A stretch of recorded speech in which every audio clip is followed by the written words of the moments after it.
Bienvenidos al Brunch. Investigamos, luego hablamos. Una producción de Mexicanos contra la Corrupción y la Impunidad. ¿No tuviste tiempo de leer las noticias más importantes sobre corrupción e impunidad? No te preocupes, en este podcast te contamos en pocos minutos todo lo que debes saber para mantenerte en la conversación y estar bien informado. Soy Marina Gómez Robledo, investigadora de Mexicanos contra la Corrupción, y en este episodio empezaremos con un tema que parece viejo, el esquema de corrupción de Segalmex, que ahora se repite con alimentación para bienestar.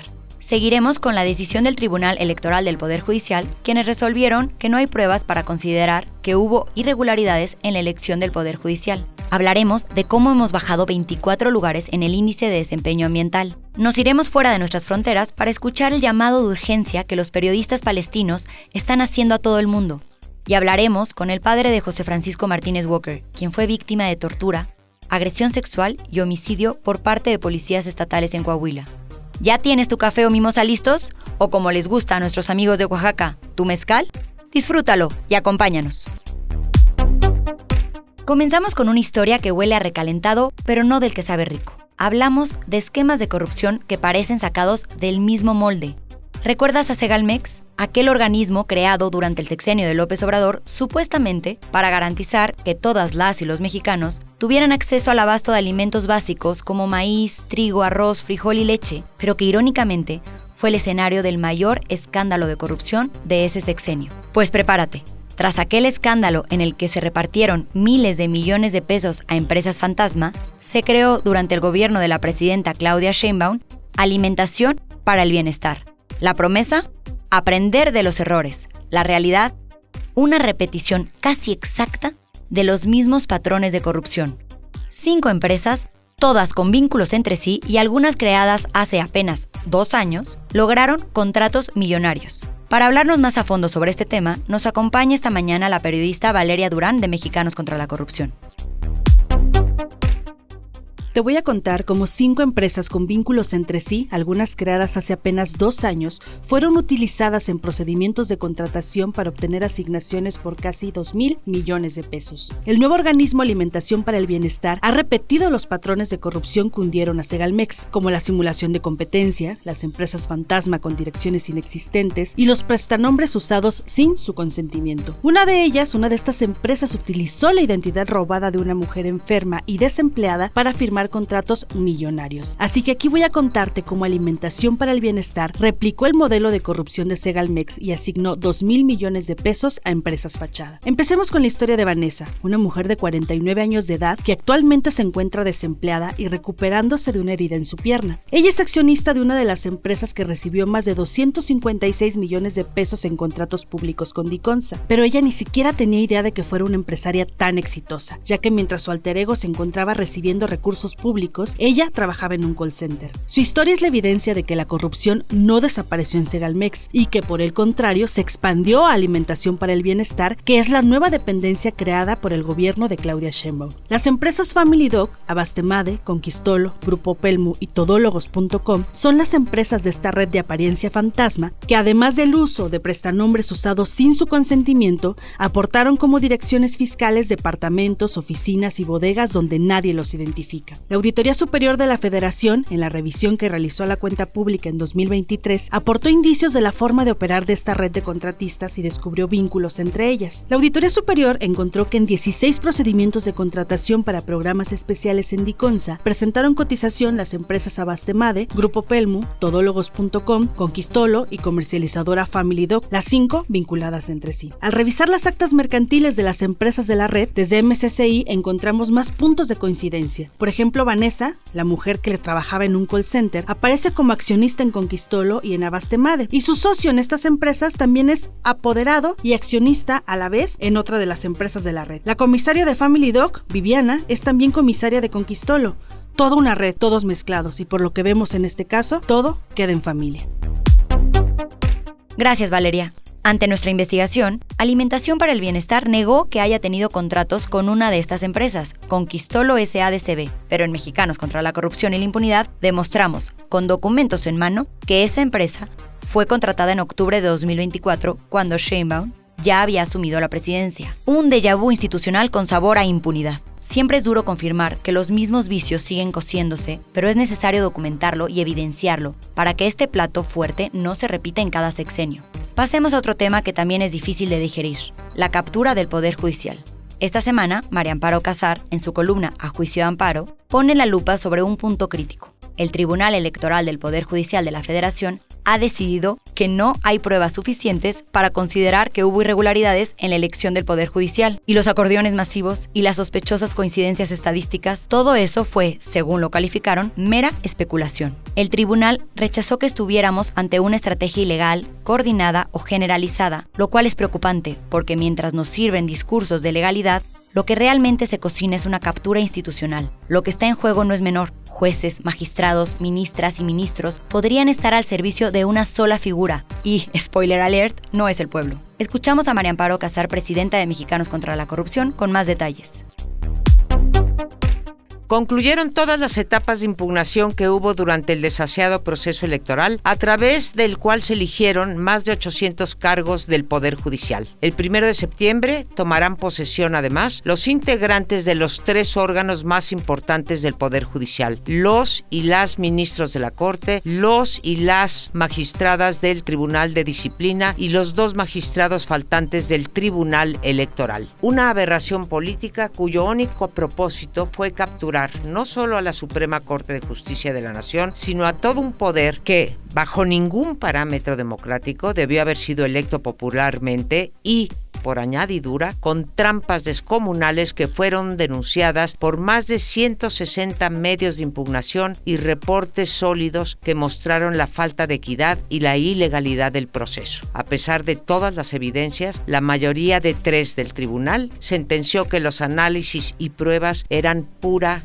especulación. La conclusión de la presidenta fue en el mismo sentido, aunque ella resaltó lo que viene hacia adelante. Para ella, la elección judicial, haiga sido como haiga sido, pone a México como la democracia más avanzada del planeta y concluye, cito textualmente, termina una era muy cuestionada por corrupción, nepotismo y privilegios. Yo lo pondría de otra manera. Concluye una era de 31 años en los que la Suprema Corte fue ganando autonomía e independencia y que, como lo dijo en su último discurso Norma Piña, la presidenta saliente, afirmó que, pese a un contexto de adversidad sin precedentes, la Judicatura mantuvo su independencia y compromiso con la Constitución, sí, con la Constitución, privilegiando la razón, el diálogo y el derecho sobre la confrontación. También cuestionaría yo que su reforma, la reforma de la presidenta Sheinbaum, vaya a acabar con la corrupción, el nepotismo y privilegios, como ella dice. Nunca se pudo argumentar cuál era la relación entre estos 3 elementos, la honestidad de los jueces. No se pudo porque no la hay. Si ese fuera el caso, todos nuestros presidentes, diputados, senadores, gobernadores y alcaldes serían un dechado de virtudes y, como sabemos, no es el caso. Ahora, los jueces, magistrados y ministros tendrán un patrón a quien servir y no será precisamente el pueblo, sino más bien aquel o aquellos que los ayudaron a llegar a sus puestos. Con un agravante, tendremos un poder judicial que muchas veces no tendrá los integrantes con las capacidades para ejercer como tales. Gracias, María Amparo, por tu claridad. Si no cuidamos nuestras instituciones, acabaremos desayunando un café frío y bien cargado de autoritarismo. Les recordamos que pueden suscribirse a su columna cada semana en contralacorrupción.mx. Y seguimos con un caso que estremece: la muerte de José Francisco Martínez Walker, un joven que fue víctima de tortura, agresión sexual y homicidio por parte de policías estatales en Coahuila en enero de 2023. Aunque un policía ya fue vinculado al proceso, la familia sigue buscando justicia. Hoy nos honra con su voz el padre de José Francisco, quien desea compartir el estado de la investigación y su lucha inalcanzable.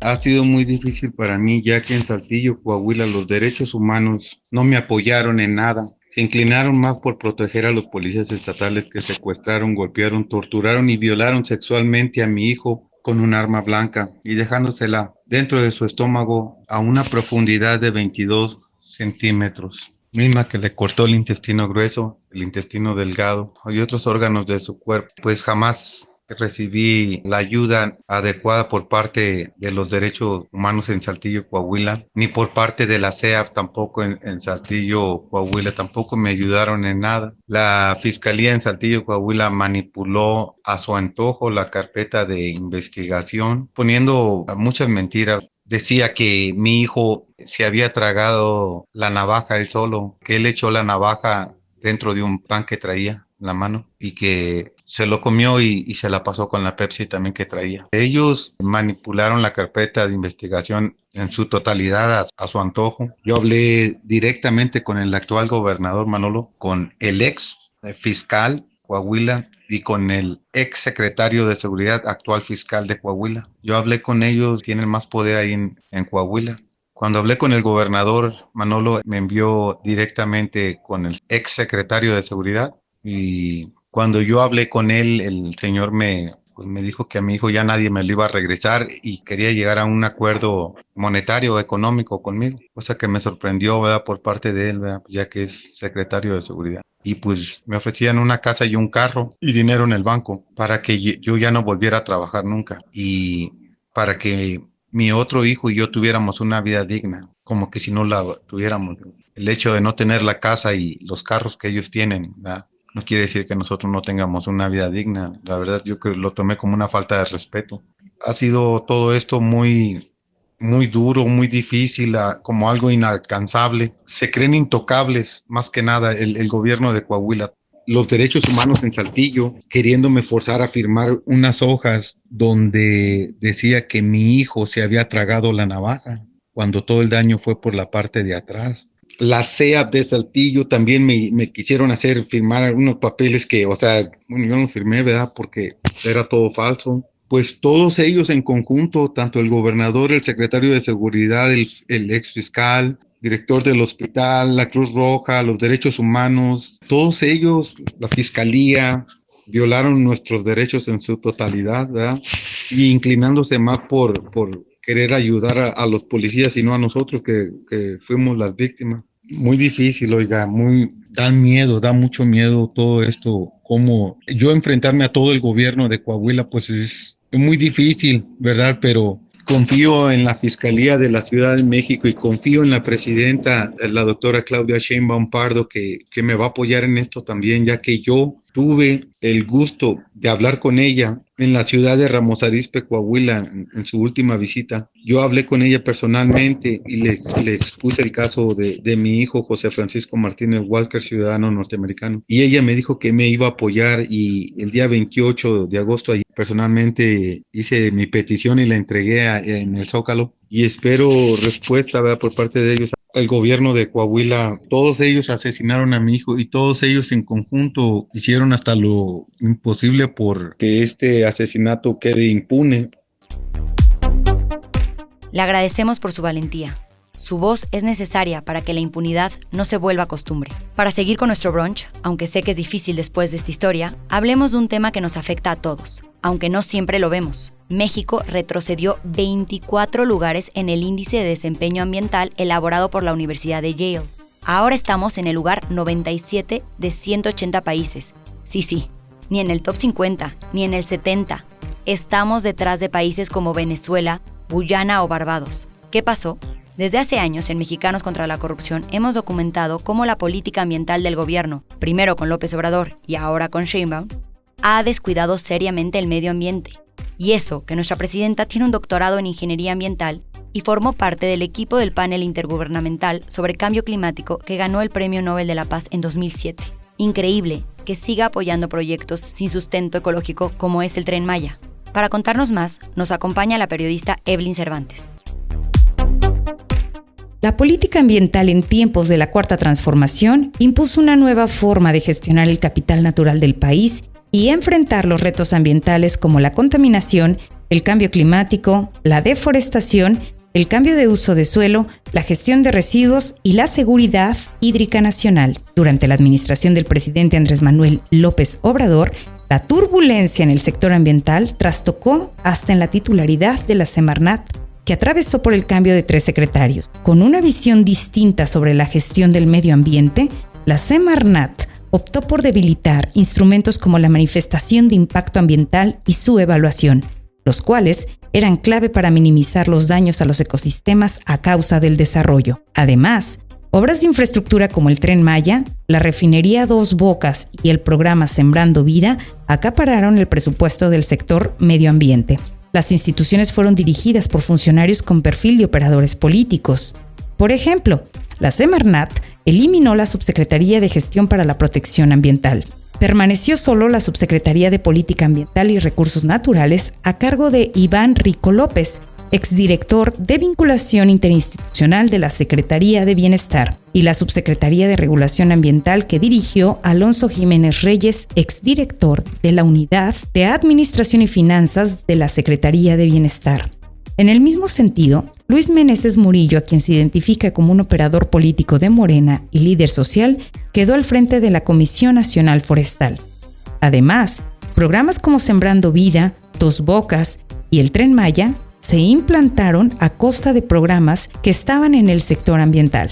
En la investigación La 4T y el fin de la política ambiental en México, publicada por Mexicanos contra la Corrupción y la Impunidad, documentamos que al analizar los programas catalogados en el anexo transversal para la adaptación y mitigación de los efectos del cambio climático del presupuesto de egresos de la Federación, se detectó que los 3 programas más grandes fueron los relacionados con la construcción del Tren Maya, la implementación del programa social de Sembrando Vida y el servicio de transporte de gas natural, los cuales no están diseñados para proteger al medio ambiente. En conjunto, estos programas representaron el 70.6% del total de recursos supuestamente dedicados a combatir el cambio climático. Es decir, 7 de cada 10 pesos que fueron etiquetados para atender los efectos del cambio climático se dedicaron a programas en los que difícilmente puede decirse que tengan consecuencias positivas para la protección ambiental. Otro golpe importante a las instituciones ambientales fue la desaparición del Instituto Nacional de Ecología y Cambio Climático y del Instituto Mexicano de Tecnología del Agua bajo el argumento de que implicaría ahorros de recursos. Sin embargo, como señala la revisión del decreto y los planes para desaparecer otros organismos, en realidad, los ahorros de transferir las funciones y personal del INEC e IMTA a Semarnat y la Comisión Nacional del Agua respectivamente serían mínimos. Por ello, esta acción debe entenderse como una reestructuración administrativa más que como un mecanismo de ahorro. Ya en 2024, México retrocedió del lugar 73 al 97 entre 180 países en el índice de desempeño ambiental que publica la Universidad de Yale. Toma como base 58 indicadores sobre el progreso en la mitigación del cambio climático, la promoción de la salud ambiental y la protección de los ecosistemas. Ahora, en el gobierno de la presidenta Claudia Sheinbaum Pardo, la política ambiental nacional se reestructuró con el nombramiento de Alicia Isabel Adriana Bárcena Ibarra al frente de la Semarnat. La llegada de Alicia Bárcena fue bien recibida en el sector ambiental por su destacada trayectoria como bióloga, académica, servidora pública y diplomática. Entre sus aportaciones más importantes en el sector ambiental se le reconoce haber impulsado el Acuerdo de Escazú como secretaria ejecutiva de la Comisión Económica para América Latina y el Caribe, la CEPAL. En el primer año de la administración de Sheinbaum, a Alicia se le reconoce como una de las funcionarias mexicanas más influyentes en temas de desarrollo sostenible, medio ambiente, economía y diplomacia. En su primer año al frente de la Semarnat, sobresale la integración que hizo de equipos técnicos especializados en temas ambientales a nivel de subsecretarías. Como parte de su agenda, promueve la implementación de una política ambiental cuyo eje rector es la restauración de ecosistemas, así como la implementación de medidas de adaptación y mitigación con una visión humanista, poniendo en el centro a las comunidades que habitan los territorios. Además, se le reconoce por su apertura para escuchar y atender las demandas tanto de los ambientalistas como de grupos vulnerables e impactados por megaproyectos. Sin embargo, hay preocupación porque ella podría estar usando la Semarnat como una plataforma para una proyección más amplia que le permita escalar a otras posiciones internacionales, lo cual le obligaría a presentar sus cartas de renuncia ante la presidenta, dejando a la Secretaría nuevamente en una turbulencia institucional. Será tarea de todos continuar vigilando el impacto de la política ambiental en tiempos de la Cuarta Transformación. Gracias, Evelyn. Necesitamos escuchar las alertas que nos está mandando el planeta. ¿En qué momento nuestros gobernantes entenderán que sin sostenibilidad no hay futuro. Y para nuestro último croissant informativo, hablemos de un tema que no es local, pero que nos provoca hambre de justicia. Desde hace meses, periodistas en México y en todo el mundo han alzado la voz para detener la masacre de periodistas en Gaza. En solo 2 años, al menos 250 periodistas palestinos han sido asesinados por el ejército de Israel, de acuerdo con datos de Reporteros Sin Fronteras. No estamos hablando de daños colaterales, sino de una campaña sistemática, deliberada y con total impunidad para que no se cuente la realidad que se vive en Gaza.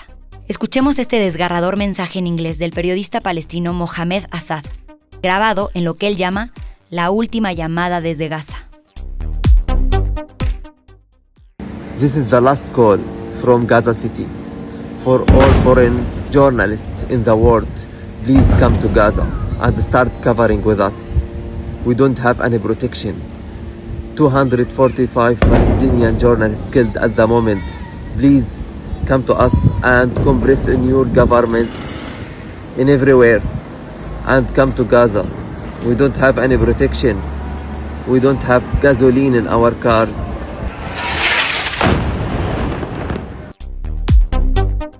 Y para comprender la gravedad de este escenario, agradecemos profundamente a Edith Rodríguez Cachera, vicepresidenta de Reporteros Sin Fronteras, España. Este agosto ha sido un agosto negro que ha rematado 2 años de violencia inimaginable contra la prensa palestina. Hace casi 2 años que comenzó la ofensiva israelí, el 8 de octubre de 2023, y en 23 meses han sido asesinados cerca de 250 periodistas. Esto hace casi más de una media de 10 periodistas al mes, lo que sitúa a Gaza como el territorio en el que se han cometido los mayores asesinatos contra periodistas de la historia. Nunca en ningún conflicto bélico anteriormente se había efectuado una ejecución tan sistemática de la prensa, y mucho menos en tan corto espacio de tiempo. En tan solo 2 años, cerca de 250. Son cifras completamente desconocidas para Reporteros Sin Fronteras. Este mes de agosto ha sido especialmente sangriento, especialmente negro. El 11 de agosto fueron asesinados 6 periodistas, 5 de los cuales habían tenido o tenían relación directa con Al Jazeera, la cadena de televisión en árabe basada en Qatar, que preocupa mucho a Israel y que es objetivo deliberado de forma frecuente de sus asesinatos contra la prensa por su gran poder de influencia. El día 25 se repitió otro ataque deliberado contra 5 periodistas, algunos colaboradores de grandes medios occidentales como Reuters o Associated Press, y ambos tuvieron un modus operandi muy similar en las inmediaciones de los hospitales. Los hospitales en Gaza son los lugares en los que con tiendas de campaña se congregan los periodistas, la prensa local que sigue informándonos al mundo pese al tormento, a la tortura que sufre día tras día, y se reúnen cerca de los hospitales primero, y es triste decirlo porque así tienen constancia en vivo de los heridos y los muertos que van entrando en los hospitales y que les dan constancia y registro de qué bombardeos se están produciendo en la franja y con qué saldo de víctimas, pero también se concentran alrededor de los hospitales para trabajar, porque son de los pocos sitios en la banda de Gaza donde sigue habiendo suministros básicos, donde hay agua, donde hay electricidad, donde pueden tener conexión Wi-Fi y donde pueden trabajar e incluso acudir a algo tan básico como a un cuarto de baño para poder trabajar con cierta dignidad. Bombardear cerca de los hospitales, como ha hecho Israel con esta técnica del double tap, que es primero bombardear, esperar a que los equipos de rescate y los periodistas acudan a cubrir la noticia y bombardear después porque saben perfectamente que están allí, que ya los tienen. Es claramente un crimen de guerra. Reporteros Sin Fronteras ha presentado ya 4 denuncias ante la Corte Penal Internacional contra Israel por crímenes de guerra cometidos contra periodistas. Además, son asesinatos que implican una doble muerte, porque primero se les asesina y siempre se les tilda de terroristas para justificar los crímenes, por supuesto sin aportar ninguna prueba e infligiéndoles esta segunda muerte civil que mancha su nombre, ¿no?, vinculándolos al terrorismo. En algunas ocasiones, como ocurrió con el atentado contra 5 periodistas relacionados con Al Jazeera el pasado 11 de agosto, además el propio ejército israelí reivindica en sus redes sociales el asesinato, y esto coloca a Israel de nuevo por todas sus acciones como Estado totalitario. Israel se presenta al mundo mundo se reivindica como una democracia, y nosotros nos preguntamos qué clase de democracia asesina sistemáticamente a los periodistas y además reivindica los asesinatos contra los periodistas, tildándolos encima de terroristas. Quiero hacer hincapié en la situación en la que trabajan los periodistas, los compañeros de Gaza, en una situación de hambruna declarada oficialmente por Naciones Unidas, sin alimentos, con dificultades para obtener agua potable, desplazándose continuamente, sin un techo, sin hogar, y lo que es más grave o más doloroso, duelo tras duelo, trauma tras trauma, por la pérdida de familiares, de allegados, de hijos, de madres, de hermanos, de familiares y de compañeros constantemente. Es una situación absolutamente insólita, inédita en la historia, que nos ha llevado a plantearnos esta acción que desarrollan Reporteros Sin Fronteras y la plataforma ciudadana Avaaz. Tiene dos objetivos muy claros, con los que creemos que no puede nadie no estar de acuerdo, ningún medio ni ningún periodista. Se reivindica el fin de la masacre de periodistas en Gaza y el acceso de la prensa internacional al enclave palestino. ¿Por qué? Porque si es insólito que una democracia llamada a sí misma democracia asesine a periodistas a este ritmo, también es insólito que una presunta democracia prohíba el acceso de la prensa internacional a un territorio sobre el que encima no tiene soberanía ninguna. Es insólito, no hay precedente en la historia de 2 años de bloqueo del acceso de la prensa a un territorio para cubrir un conflicto. Esto jamás ha pasado. ¿Cuál es la intención de Israel al prohibir la entrada? Evidentemente que no haya prensa internacional haciendo lo que hace la prensa local, pese al alto coste en vidas, que es documentar los crímenes de guerra que está cometiendo, y que ojalá en el futuro sirvan para que los crímenes no queden impunes e Israel sea juzgada. La acción que estamos coordinando entre Reporteros Sin Fronteras y Avaaz implica medios internacionales, a los que pedimos que se sumen con creatividades, pidiendo estos 2 puntos: el fin de la masacre de periodistas en Gaza y el acceso de la prensa internacional al territorio, pero también concentraciones silenciosas de los periodistas en las redacciones, minutos de silencio, porque somos conscientes de que en ocasiones los periodistas no son sus medios. Hay veces en que los medios representan el sentir de las redacciones y en ocasiones los medios no representan el sentir de las redacciones, y de esta forma los periodistas se pueden sentir más libres para manifestar la empatía con sus compañeros palestinos, con sus compañeras y compañeros de Gaza, porque sabemos, por la indolencia de los estados occidentales, la indolencia de la Unión Europea, la inacción absoluta ante las tropelías de Israel y muchas veces la mirada hacia otro lado que tienen las propias compañías de medios de comunicación, las y los periodistas de Gaza de momento solo nos tienen a nosotros. Gracias, Edith. En tiempos de oscuridad, el periodismo es un faro, y es deber de todas y todos no permitir que lo apaguen. Con todos estos temas terminamos por hoy. No olvides compartirlo y seguirnos en todas nuestras redes para mantenerte informado y sumarte al combate contra la corrupción y la impunidad. Gracias por acompañarnos. Nos escuchamos en el siguiente episodio. Hasta el próximo brunch. Esto fue El Brunch. Investigamos, luego hablamos. Producción y dirección, Lucía Vergara. Conducción, Marina Gómez Robledo. Voz, Verónica Ayala. Guión y difusión, Janine Baquerí. Diseño de portada, Paola Calvo. Una producción de Mexicanos contra la Corrupción y la Impunidad.